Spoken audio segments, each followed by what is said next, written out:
आपको लगता है कि आप ये कहानी सुन रहे हैं, पर सच तो ये है कि ये कहानी आपको चुन चुकी है। अपनी धड़कनें काबू में रखिए, क्योंकि जो राज आज मैं खोलने जा रही हूँ, उसे जानने के बाद आप कभी पहले जैसे नहीं रहेंगे। खेल शुरू हो चुका है।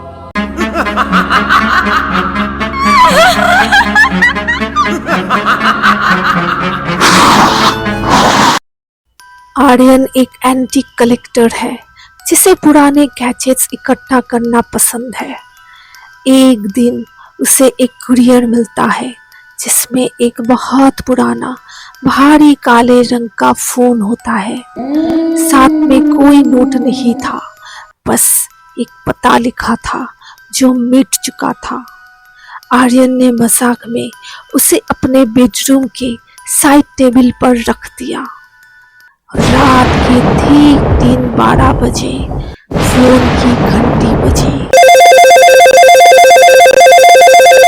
आर्यन चौंक गया, क्योंकि फोन की तार तो कटी हुई थी।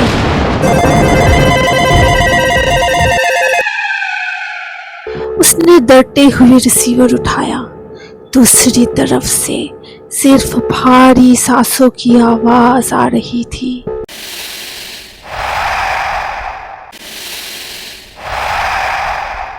और एक धीमी महिला की आवाज सुनाई दी।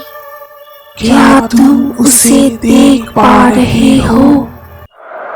आर्यन को लगा कि कोई प्रैंक कर रहा है, लेकिन अगले दिन से चीजें बदलने लगी।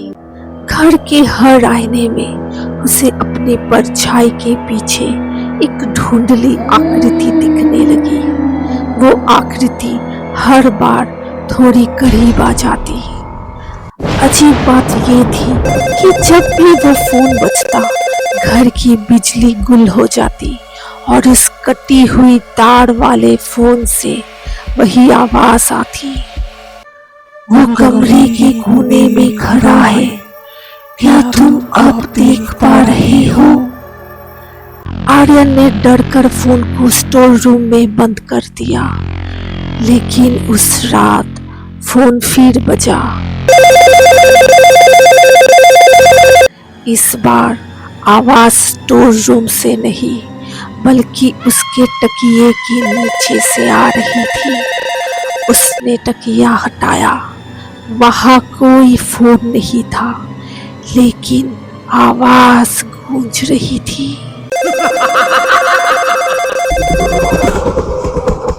पागलपन की हद तक डरा हुआ आर्यन उस पते की तलाश में निकला जो कुरियर पर था।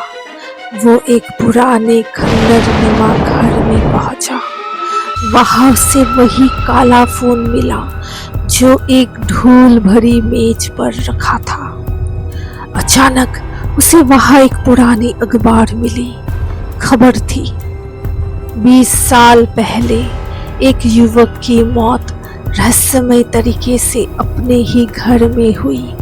वो हफ्तों तक मरा पड़ा रहा और पड़ोसियों को तब पता चला जब एक कटा हुआ फोन लगातार बजता रहा। अखबार की फोटो देखकर आर्यन के पैर जम गए। फोटो में वो युवक खुद आर्यन था। तभी पीछे से वही धीमी आवाज आई, क्या तुम अब देख पा रहे हो? आर्यन ने पीछे मुड़कर देखा।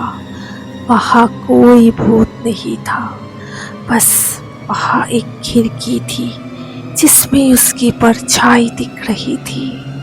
लेकिन परछाई में वो एक जिंदा इंसान नहीं, बल्कि एक सड़ती हुई लाश था।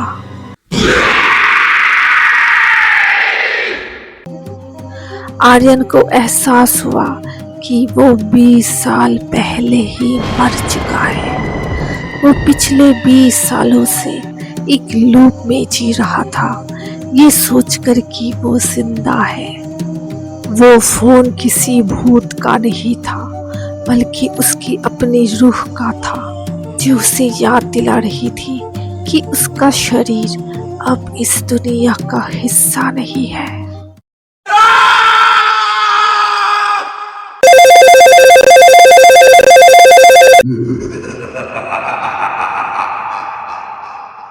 कहानी खत्म हो गई, पर वो जो आपके पास आकर रुक गया है वो अब कहीं नहीं जाएगा।